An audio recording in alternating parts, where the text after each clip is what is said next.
Welcome to Fun Health with your host, Dr. Tanya Gold, your happiness doctor.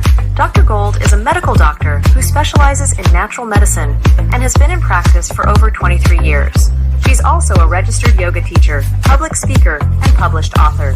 Dr. Gold has transformed thousands of lives through her ability to make wellness fun using her behavioral associative conditioning method and new 20-second workouts. If it's fun, it'll get done. Dr. Gold believes you're not a diagnosis. Your health matters. Know you're not alone. Dr. Gold cares. Remember, you're a bright, shining light in this world. Keep shining. Hey friends, welcome to the Fun Health Podcast. I'm your host, Dr. Gold. I am so excited to invite or announce this beautiful woman, this beautiful soul that is joining us today. She is just so passionate and loving and caring, and her family is just amazing too. Her son's an amazing speaker. I just feel so privileged to witness her in her true essence. So we're going to be inviting to the stage Tricia Culp. So welcome. Woohoo! Thank you. So Tricia is passionate about supporting and empowering women in their struggles related to mental health, relationships, and health and wellness. Coaching is her career, and she's invested years in professional education. She has been accredited as a certified professional coach with IPEC and a certified mental health coach with AACC. She's the co-founder of the Rising Heroes Project, a not-for-profit that supports community leaders and charitable organizations. Hopefully you can share more about it.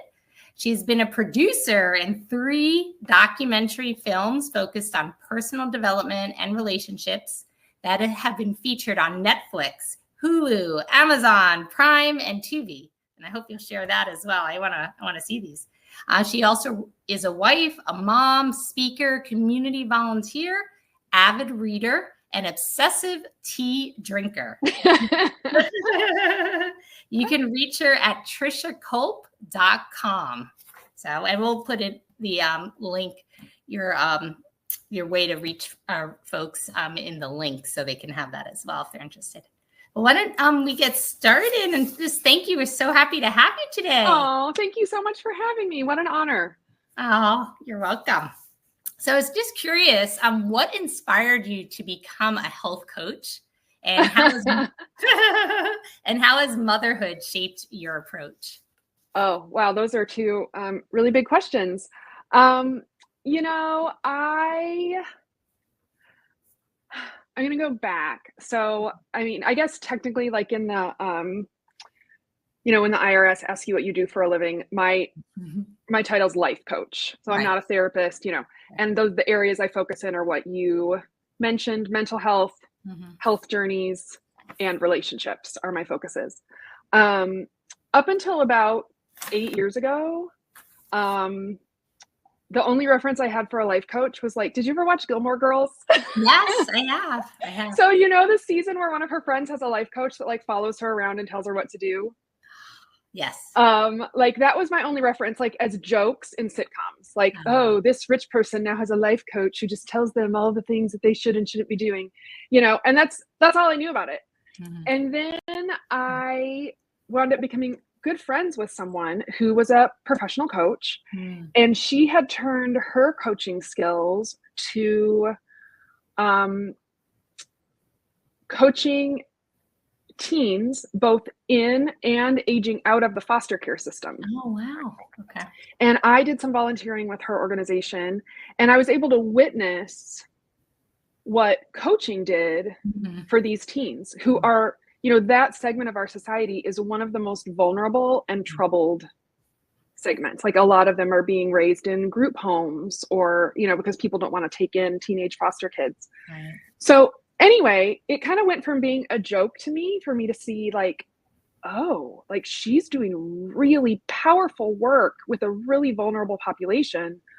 I want to like know more about this. And as I looked into it, I just really felt called and drawn to it. So I, started getting training, and I've done a couple rounds of training, and I just really love it. The thing that I love the most about coaching and again, this is in complete contrast to the Gilmore Girls, is that I don't tell anyone what to do. Mm.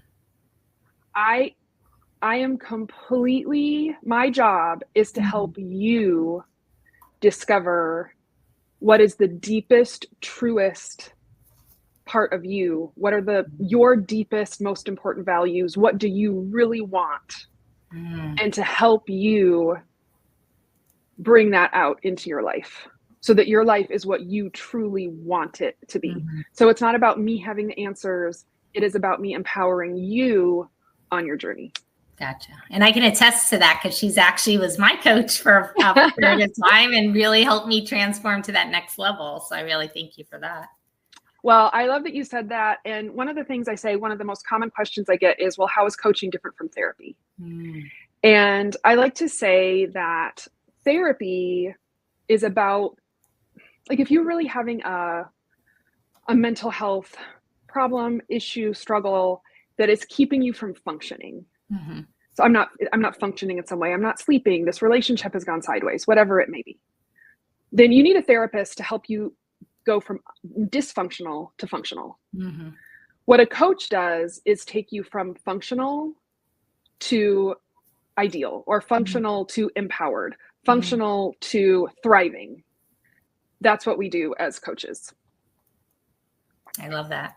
And it's so true. I honestly felt empowered seeing you, and it helped give me kind of the guts to do what I really knew deep down that I needed to do, and the tools on, resources on how to get that done. So thank you for sharing that and explaining it too, because I know a lot of people have asked, even myself, are you also a coach? As a physician, they're like, you're my doctor, but you're also giving me tips on, different manifestations or things to bring abundance. Is that similar to coaching? And I'm like, yeah, I'm your coach for anything you need in your health and your life, to get you to that next level, because resources are paramount, and the tools and helping people to identify. Because I was just thinking, for finding clarity with people as well. Yep. That I do remember you did help me with that quite a bit, because I was scattered, and focus is so important. Once you kind of know what you want and you can go for it, and you have the confidence and ability, know that you're deserving of it, and you have the capacity to receive, I think makes a huge difference. Yes. Yay. For sure. So just on the idea of prioritizing, like, how can busy moms prioritize their own well-being while managing a household or their other stuff in their life, things that are going on, work? Yes. Such a great question. So, the old proverb about, put the big rocks in first. So they talk about how do we fit everything into the bucket, and you have a bunch of big rocks, and you have sand, and you have water, and you've seen the thing where you put the big rocks in first, then you pour the sand in, then you pour the water in, and then you can get it all in. I would say, first of all, you need to make your health and wellness one of the big rocks. If it is not one of your top priorities, it's going to get lost. Kids are a 24/7 full-time job. Right. It affects everything about your life, your sleep, everything. And if their needs in the moment, if you wait until they don't have a need to take care of yourself, it's never going to happen. Right. It's never going to happen. And I find that something that often really needs to be addressed is mom guilt. That basically, anytime we take time for ourselves, or our kids sad about something, we feel guilty because it feels like we're failing our child, we're not doing our job. When the reality is, you need to be your fullest, healthiest, happiest self in order to really serve your family. So it starts with a mindset shift of, this is critically important, and it's not just for me, it's also for my family. And so for my family, I need to take care of myself. So I think that is number one. And then number two is finding ways to do that fit into the lifestyle and culture of your family. Yeah. And this may be a place, if you're stuck in that, if I say those words and you're like, that sounds completely impossible. Yeah, I was going to ask you. Yeah, then you may need a coach or a mentor or someone to help you sort out some of the things about the way you're living your life and how to fit in things like, exercise or healthier food or whatnot. But I just want to say it can be done. Okay. It can be done. It just requires some shifting and reprioritizing. Can you share an example?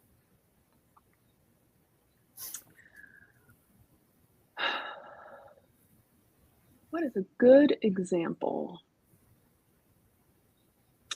So let's take like exercise. To me, exercise is something that if you open your mind a little bit, you can easily fit in. Kids love to move.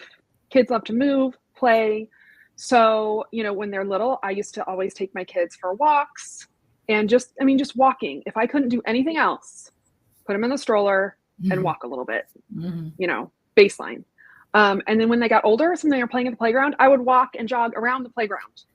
So like I can watch them play in the playground while I am taking care of myself.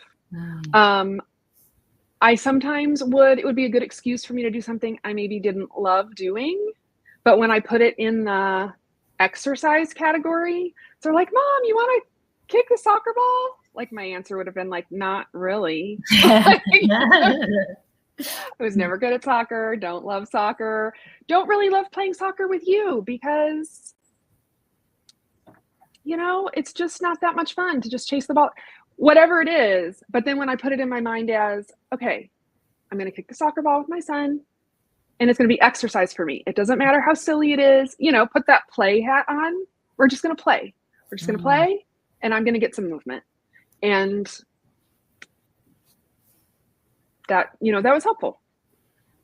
I love that. It's true. Honestly, if you make it playtime, like my nieces, they want to jump on the trampoline. And honestly, I love jumping on it, but sometimes I'm there in California. So if I go visit them, I'm a little jet lagged, Yep. So it's late at night. They want to jump at 8:00 their time and I'm ready for bed. So, and they're like, Auntie Tanya. So I'm like, all right. So I jump on the trampoline. Sometimes I actually have prioritized, like, yes, I will jump, but we'll do it tomorrow. I need to rest. Auntie is tired, just from the flight. But, just when we do that, it's just play and you're getting the exercise because you're moving the body. So lots and lots of fun. And you get to spend time with someone you love, which I think is wonderful. So that's great. You're making time for that. So I was curious. Okay. So this is a big topic among many of my patients, among many of my family members. I know my sister has told me this over and over with some of her kids, a lot of her kids, I should say, but picky eaters. So it's a 3-part, and you can of course break it up and maybe share some examples, but how do you encourage healthy eating habits in kids without making it feel restrictive? And then navigate that as well for the picky eaters, ensuring they get proper nutrition, and then just maybe some go-to like healthy meals or snacks for busy family. Like one of my sisters, well, two of them, they have lots of kids. They have kids that, one plays football, one is wrestling, track, gymnastics, lots of different sports. And, just what do how can you have these quick meals if they're on the go so much, and if you have several children? Yeah, you're right. That's a really big topic. Okay. So several things come to mind. First, I just want to say we can calm down. Like I used to get so stressed out. So my second child has sensory integration issues. He's on the spectrum. And, kids with those kind of issues are notoriously picky eaters. And he was a very, very picky eater, still is to some extent, even though he's in college now. But I used to get so worked up. And so first of all, take a deep breath, calm down. It's okay. Your main job in this topic is to model and create a culture in your home of healthy eating. And it is not about doing it perfectly every day. It is not about your kid never eating sugar. It is not about what you're seeing today. It is about the overall nutrition they're getting and about the teaching and culture you are instilling in them. So something I have seen so I saw this in a family of some of my cousins before I saw it in my own kids. Their mom was a health fanatic, super into all the health and vitamins and everything. And when those boys got to their teenage and college years, they completely like rebelled against it and would just stacks of candy and cookies everywhere, all the things. And at the time I remember thinking like, oh, well, she was probably too strict. Like this, they've had this reaction. But then lo and behold, 5 to 7 years later, when they had their own homes and their own families, guess what? Very healthy eaters. Interesting. Creating a culture in their own home for healthy eating, because that is what they had grown up in. So yeah, they took a detour for a few years, which we all do that in college. And when we first move out, it's like, it's easy, it's, whatever. And with my own kids, I have seen some of that too, is when they first got their driver's license, it was like every chance they got, they wanted to go to McDonald's instead of eating at home. And it would like hurt my feelings. Like, I was like, did you hate the food I gave you? Why are you doing that? It's so terrible for you. And it's so hard to watch. And my oldest son, who's now in law school, when he talks to me, he's had some years of all the just, I don't care, I'm going to eat the Doritos and the takeout and all the stuff. And he's like, one day he said to me, he's like, Mom, what you said was right. I just don't feel good when I eat that way. And this is when, as a parent, you don't say, I told you so. Right. You just say, really? Tell me about that experience for you. Oh, I'm so glad that's helpful. When in your head, you want to be like, I told you for 10 years. But hey, I'm gonna start having brown rice and chicken and black beans on hand in my kitchen. So when I need a quick meal, I can have something that's quick and healthy that's already there. That's something I used to do for him in high school. So whenever he was hungry, he could have a rice bowl. It was the stuff he liked from Moe's or whatever, brown rice, chicken and black beans. It was always on hand, and he ate it almost every night. I would hear him in there at 11 o'clock because he studied from 10 to 1 most nights, and he'd get up and make a rice bowl. So then at 23, he's returning to that. So I tell that sort of long story to say, you create a culture of healthy eating. You provide 95% healthy food in your household, so that is what they have to choose from, and that is generally what they eat. And then more than likely, they are going to get enough of that nutrition in them because it's what's available. And even when they grow up, they will have seen how to do that for themselves. And they can see the difference between how they felt eating healthy food and how they have felt in college eating junk food. Yeah. You bring up an interesting point, because the food has changed, from way back when, before it was processed and all the other stuff that they do to the foods now with the dyes and stuff, and just the laden of, lots of sugar. I remember having some sugar. My dad said it's a treat, and maybe a Coke or something we'd have, but maybe once or twice a year. And now I see children, just having lots of, processed sugars almost daily. And it is a shift, especially when you're free. And I said, when I'm, in college, I'll eat what I want. I used to eat ramen noodles just because it was cheap and stuff. But what I'm noticing, I felt horrible. I just didn't feel sick. I didn't feel good. I felt sick. But what's interesting now, I'm noticing my nieces, they're only like, the 6-year-old doesn't say it as much, but the 9-year-old has actually had digestive issues. And I was noticing infections in some of my nieces. And it was just so interesting. My nephew was saying, he wants to be a good football player. And he's like, if I don't eat these vegetables and stuff, I'm not going to build the muscle. So it's nice to see the connection that they're developing early on, even before college, because I thought, well, they'll just wait until they get older and then they'll make that shift. But some of them are making it sooner. And I love that my nieces, they do eat, sugar, but they also are choosing healthier options on their own. My sister loves frozen fruit. She'll literally just have that in the freezer, and that's her bank. She's like, the kids think it's candy. And they just eat the whole fruit, it's cold, it's yummy. They can turn it into smoothies or popsicles or whatever they do. But it's just beautiful. So thank you. And I honestly love the hummus, and that's my go-to. Like what you were saying, your rice bowls, I do hummus, like if I just don't want to cook. Hummus, and then carrots, celery, anything that's like the cut up stuff. And I'll just give it to the girls, and they're good to go as well. Avocados, they'll just eat the avocado, So thank you for sharing that. So a couple of more specific things about feeding kids. One is just limit snacks before meals. Again, back to the mom guilt thing. I think sometimes we're wired that if my child says the words, I'm hungry, then I'm a bad mom if I don't give them something immediately. And I just discovered with my kids, if we usually ate dinner around 6, right? I did not feed that. We did not have snacks between 4 and 6. And food tastes better when you're a little bit hungry.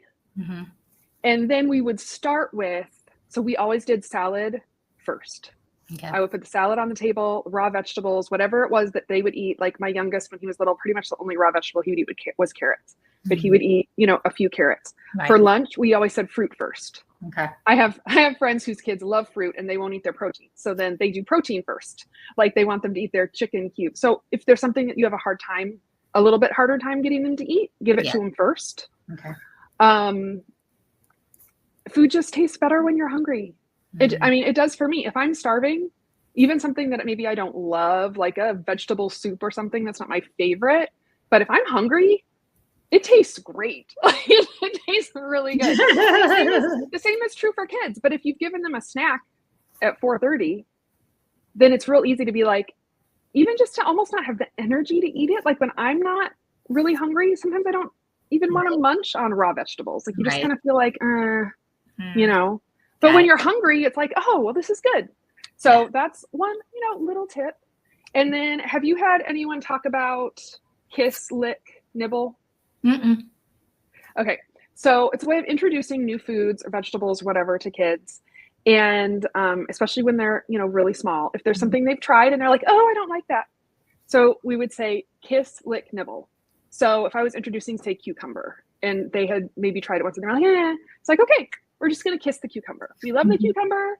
Like we bring it to the table with the salad and, you don't have to eat it. You're just going to kiss it.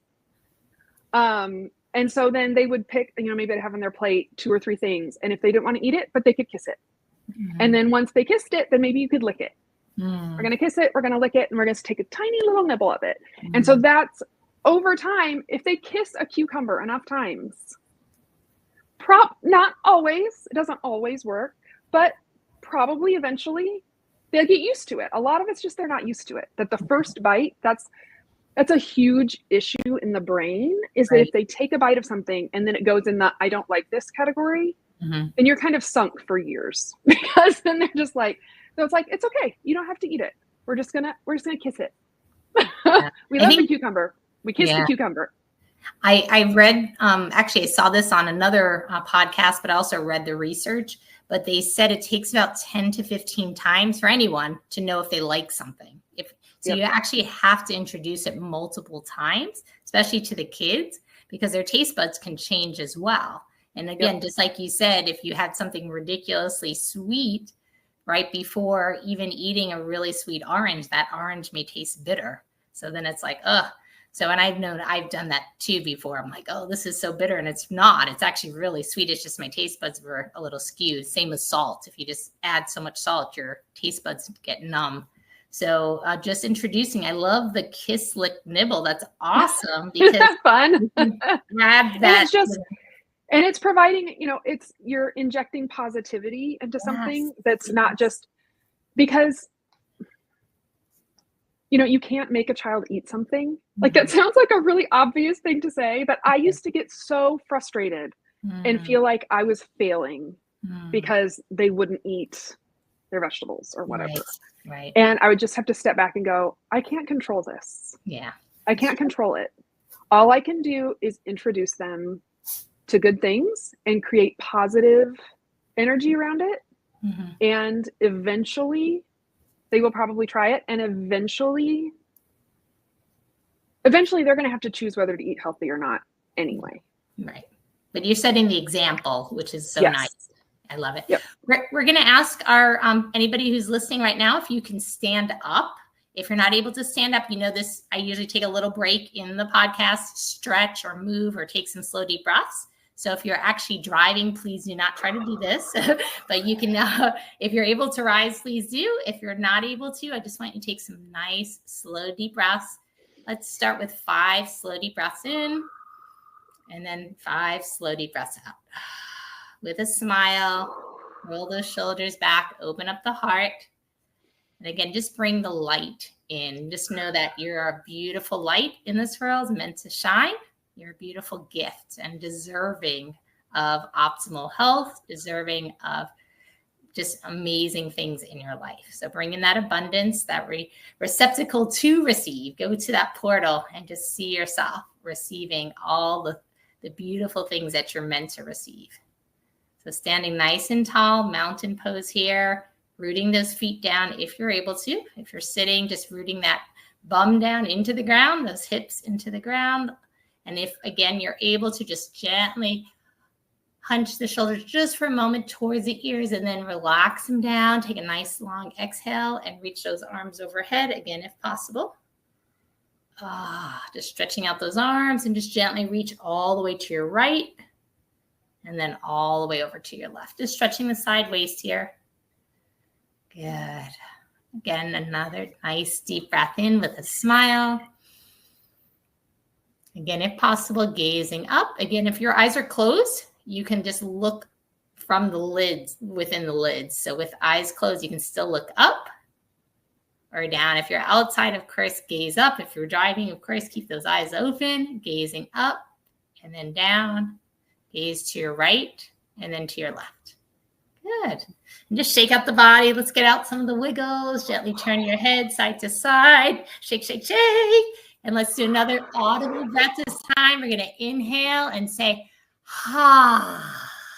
There we go. Let's do that again. Deep breath in through the nostrils and a nice sigh from the back of the throat. Good. Give yourself a big hug. A nice big kiss. Mwah, mwah, mwah. And just tell yourself you love you. I love you. I love you. I love you. Mwah, mwah. Good. How you doing? I feel so much better now. I need you to come to my house and do that 3 times a day. That would be great. Yeah. I again, with fitting in activity, I usually say we need pauses anyway, because the studies have shown your mind can only focus on something for so long. And if you're studying for an exam or getting work done or whatever it is, your mind needs breaks, even screen breaks. So this is a great way to just stand up. I do the 20-second workouts where it's just every 20 minutes, you get up for 20 seconds, move the body. Of course, you can do more, but at least 20 seconds to turn your eyes away from the screen.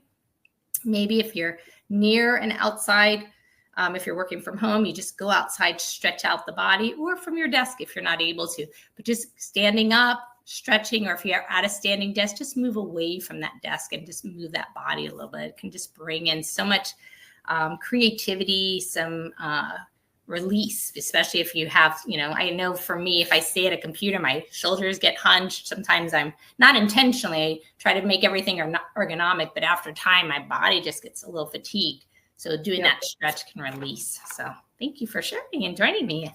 I love that. Yeah. So we're going to kind of get to this is another big question for like screen time. I have so many, including my sisters, like what age is a proper age for their child to get a phone? Because her daughter's 9, and my niece's friends have a cell phone at this time. And she's like, well, now my, niece wants a cell phone because all the cool friends have cell phones. But also just handling the screen time. I know when I'm visiting, she'll take my cell phone, she'll look at it. Even at night, she's just like glued to the phone. But my sister does try to create some healthy habits and get outside. But how do you handle screen time and its impact on family well-being? So first of all, I would just say there's so much research out about this now. Jonathan Haidt's new book came out in 2024 called The Anxious Generation. Basically what he says in that book is we're no longer guessing. Even 5 years ago, we were guessing about what devices and social media was doing to our kids. Now the research is in. And so first of all, inform yourself so that you have facts to inform your decisions and to share with your kids, especially as they get older. So it doesn't just feel like, well, mom doesn't like it. Right. There's like actual factual research. Is it like harming the kids? Because I understand for safety. I know some of the parents the kids are lackey kids or where basically they're getting home before the parents are. So they have the phone just to tell, they can call home, and because not a lot of people have a home phone now, but just to tell their parents that they got home safely, or if God forbid, if there's, an emergency or urgent matter, they can reach out, Yeah. So yeah, this generation of high school and college age young people are the most anxious, having the most mental health struggles, the most eating disorders.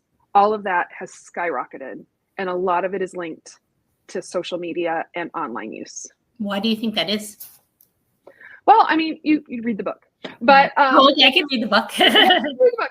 And I don't have all of that filed away exactly, but it's about the type of interaction that it is, and the way it affects the brain, and the way that they have replaced real relationships with these online things that are really pseudo relationships.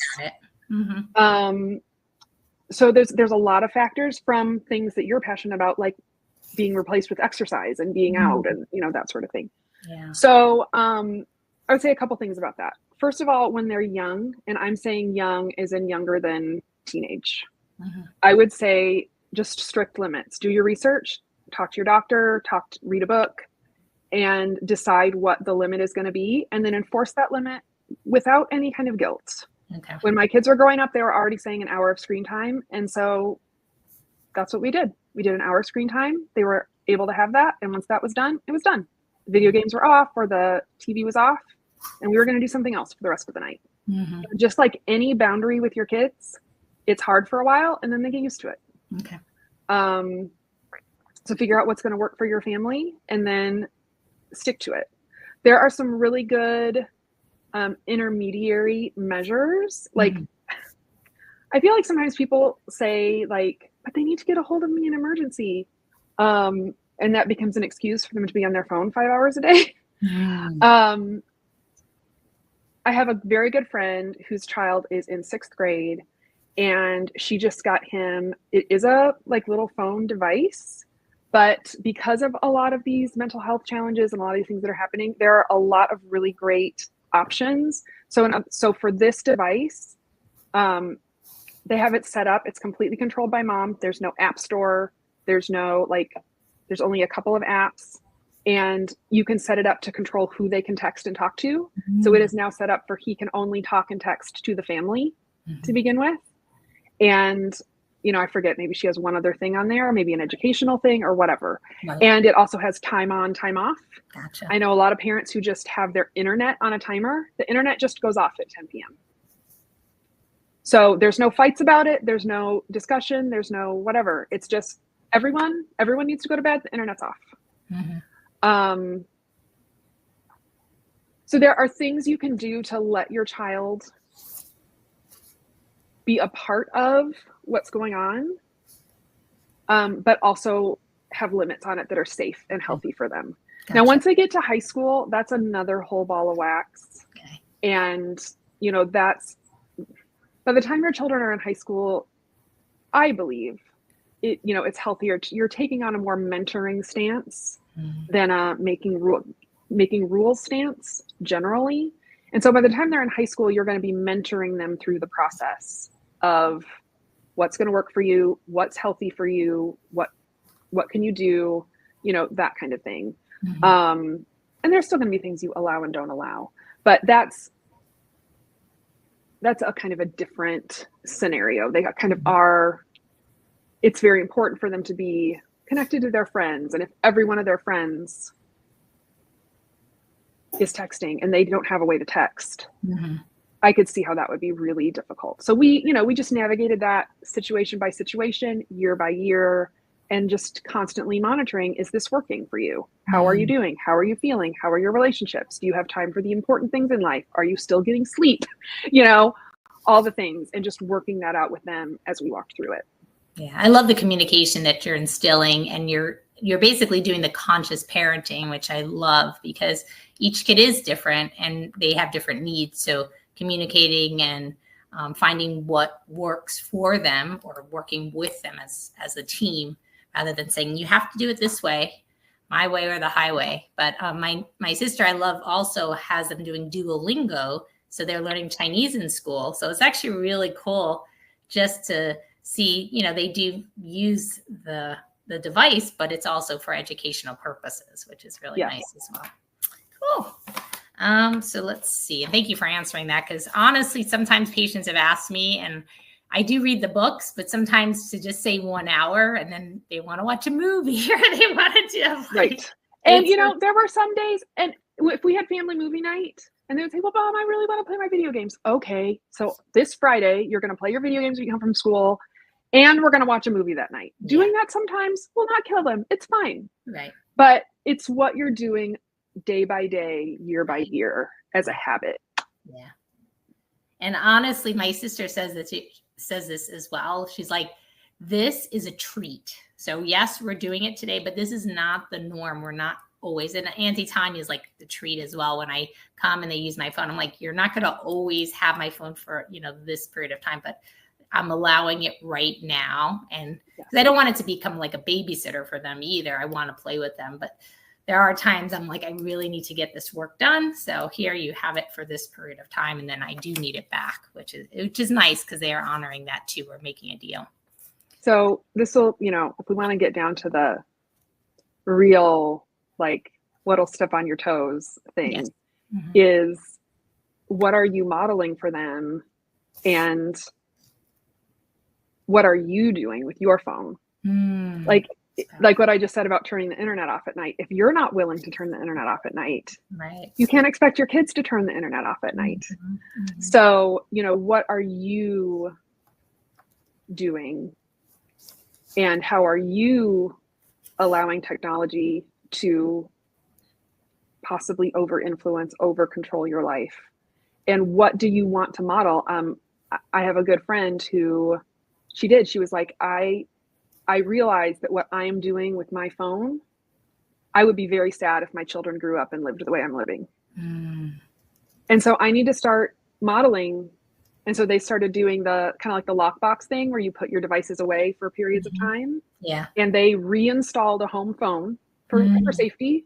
And so that she said to the family and really close friends, here's our home phone number. If you need me, call this number, because there are going to be hours at a time where my phone's in the lockbox. And like, you can do that. You're allowed to do that.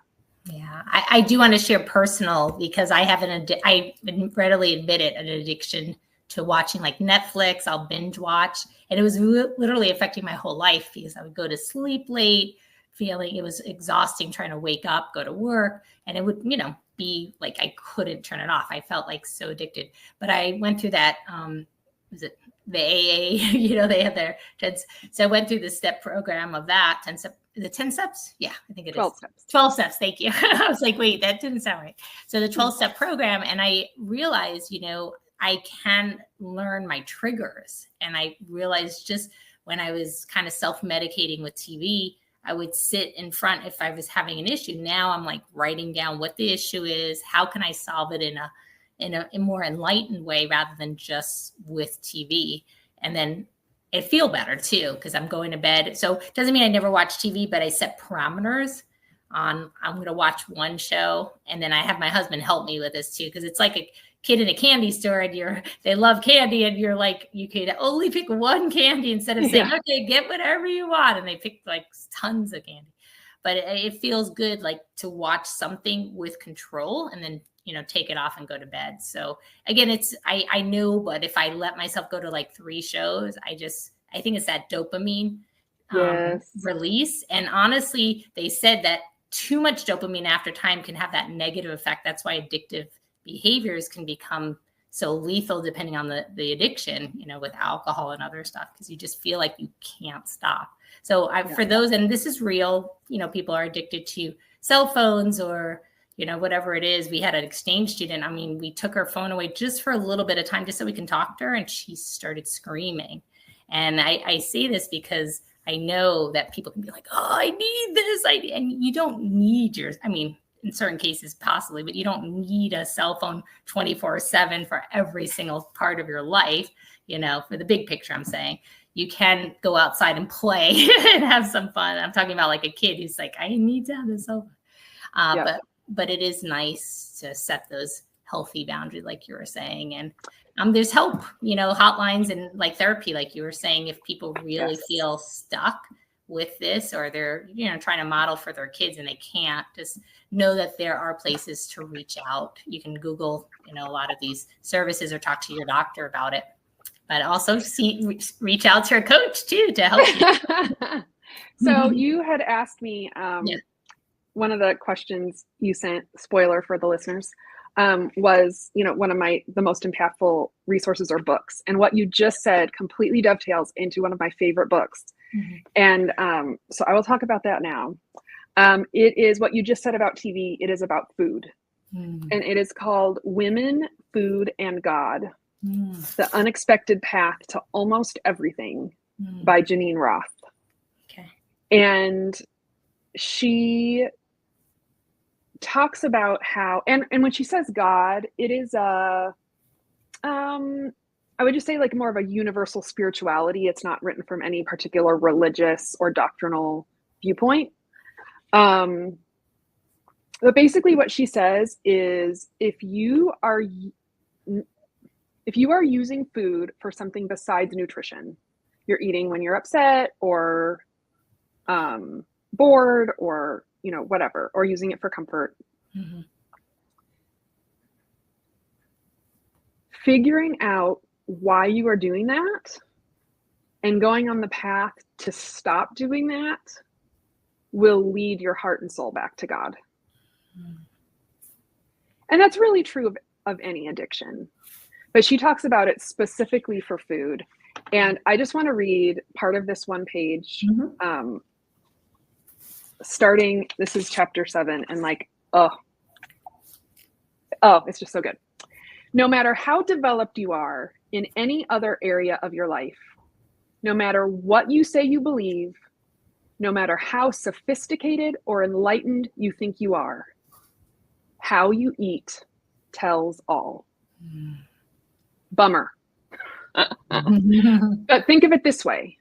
The desire to eat when you are not hungry reveals what you truly believe about life here on earth. Your panoply of beliefs about feeling, suffering, receiving, nourishing, abundance, resting, having enough. Mm. And once you know what you believe, you can begin to question if it's true. Mm. In the moment that you reach for potato chips to avoid what you feel, you are effectively saying, I have no choice but to numb myself. Some things can't be felt, understood, or worked through. You are saying, there is no possibility of change, so I might as well eat. You are saying, goodness exists for everyone but me, so I might as well eat. You are saying, I am fundamentally flawed, so I might as well eat. Or, food is the only true pleasure in life, so I might as well eat. Mm.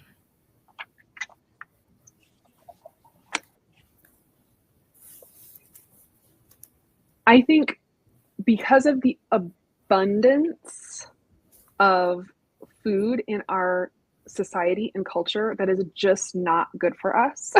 And it's just everywhere. And it's just so a part of our culture and what we do to celebrate and to experience joy. And it's such a huge thing.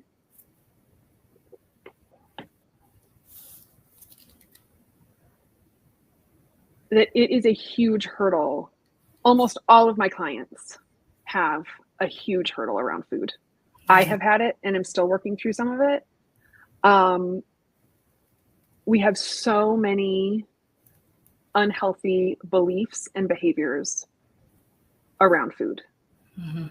But what I love about this book and why I so highly recommend it is it helps to start to get underneath what we're experiencing and sensing and feeling and doing on the surface, and starts to get underneath, why am I actually doing this? What beliefs are actually driving it? And once I discover that, what do I want to do about it? So super, super powerful book. Women, Food, and God. Yeah, I think even men can read it too. It's probably really powerful for them. Yep. I honestly hear what you're saying. It's interesting because when I was a kid, we were runners growing up and we were just famished. So my dad's like, eat whatever you want because you're going to burn it off. But he also gave us, like, he was from the Caribbean. So we always had like flavorful food of just lots of vegetables. My mom, not so much. I don't ever remember her making a salad or anything. But my dad, he would make us like corned beef and cabbage. And I know it's corned beef, but he did a cabbage, callaloo, which is like a spinach type of dish, or greens. But it was just lots of flavor, plantains. And I remember, just for me, eating the vegetables because they were so flavorful, a sweet potato. I just love it. And thank God he introduced this, because I don't know today if I would. A lot of my friends eat, junk food, and I still like junk food too. But now that I get sick and make that connection, like you're speaking of earlier, I want to put goodness in.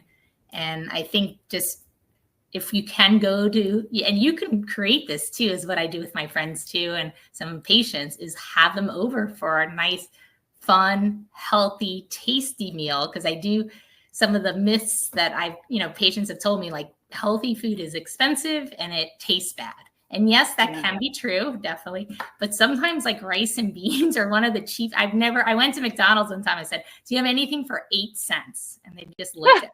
I was like, 8 cents. Do you have anything that I can, and the ketchup, I don't think they sell it, but if they did, maybe that would be 8 cents. But the reason I say that is rice and beans. You get a bag of rice, and I just doled out, it's $1 when I was checking it for brown rice. And then, or maybe it's $1.07. And then the beans, I got some beans, and that was another $1. And, put it together and it makes a huge dish for many people. And that could be a complete protein. But if you break out for one serving, what's one serving? It worked out to 8 cents. And I was like thinking, 8 cents is not tons of money. Now, yes, you can buy the latest, organic, whatever it is, and it can add up. But if you're saving in healthcare costs, you're actually feeling better. So you're showing up for work. I just always say it's an investment in what are all the benefits you get from living this life, just quality of life, versus even our young kids are not feeling so good. And I see them getting sick, especially during COVID. I was like, so many of my patients, honestly, I never like toot my horn, but it's just reality. A lot of them didn't get COVID. I just was like, I never got, but it doesn't mean I never will, but I was around so many people with, because we were doing Krav Maga. So sometimes that mask, you needed to breathe. So I was like face to face, but I think honestly it was my immune system. It doesn't mean I never get sick or anything, but I do, like, when I hear patients say, oh, I just get 2 or 3 colds a year, and they think that's normal. I'm like, that's not normal. Like, well, I should say that might be normal, but shouldn't be like a healthy immune system. You shouldn't be getting sick that frequently year after year. If they almost think, it's normal for them, but I don't think, or normal for our culture. But if you have a sick culture, you're going to have more illness. And it's interesting when you go to some other countries or see what people have. I have patients that have kids that they nurture with fruits and vegetables, they've never had an ear infection. Their kids are 7, 8 years old, never been sick with colds or ear infections. It's just they have real food every day and they homeschool. But I know it can be challenging. It's just when they get together, they're giving them healthy food with each other. So our environments can affect things. But I agree with you. It's not always easy, but it is definitely, I think you can be that nidus for change, starting that. So I just want to thank you. For people that also are interested, this is my final question, because I know some people are health coaches, and, what advice would you give other moms who either want to start a health coaching business or want to make their health coaching business work? Maybe they just started and they're getting, their feet wet. What advice would you have for them? I think my main advice on that would be to get training in a really good place. I got my coach training from IPEC. And it's IPEC. You can Google that. It's fantastic. And what I loved about the way that they do the coach training is that essentially, as you're doing the coach training, you are also getting coaching all along the way. Okay. So you are experiencing the transformation of getting coaching as you are becoming a coach. Awesome. So it was really beautiful. It was a really beautiful experience. And then I would say something similar about your business is that most of us, if we haven't done a business before, now my husband and I are serial entrepreneurs. So there are things that we already know about that, but it is well worth the investment to find a mentor, find a program, find something that can help mentor you along the way in how to establish yourself as a coach, how to get clients, how to kind of get yourself up and running. Just find a good mentor who can help lead the way. Cool. Awesome. Well, if folks want to get a hold of you, how would you? I mentioned your website. Is that the only? Yes. So I would go to my website. It is just my name, Tricia, Tricia. Last name is Culp, CULP.com. TriciaCulp.com. You can email me it's very similar. It's just T@TriciaCulp.com. Okay. So you can email me too, and I'd be delighted to connect with you and help you in any way I can. Awesome. Thank you. We really appreciate you, and just thank you for being on the show. It was definitely, I learned a lot too. Well, it's always a pleasure, Dr. Gold. I really appreciate you having me on, and I appreciate your friendship, and you're such a good doctor too. So I just always, it's always an honor to be a part of whatever you are doing. Oh, this means a lot. Mwah. I'm sending you lots of love. Take care. Bye. Bye. Thank you so much for listening to the Fun Health Podcast with your host, Dr. Tanya Gold, your happiness doctor. Stay tuned for more uplifting and inspiring episodes to live your best life. Make it fun so it'll get done. You're so much more than a diagnosis. Remember, you're not alone, and your life and your health matters.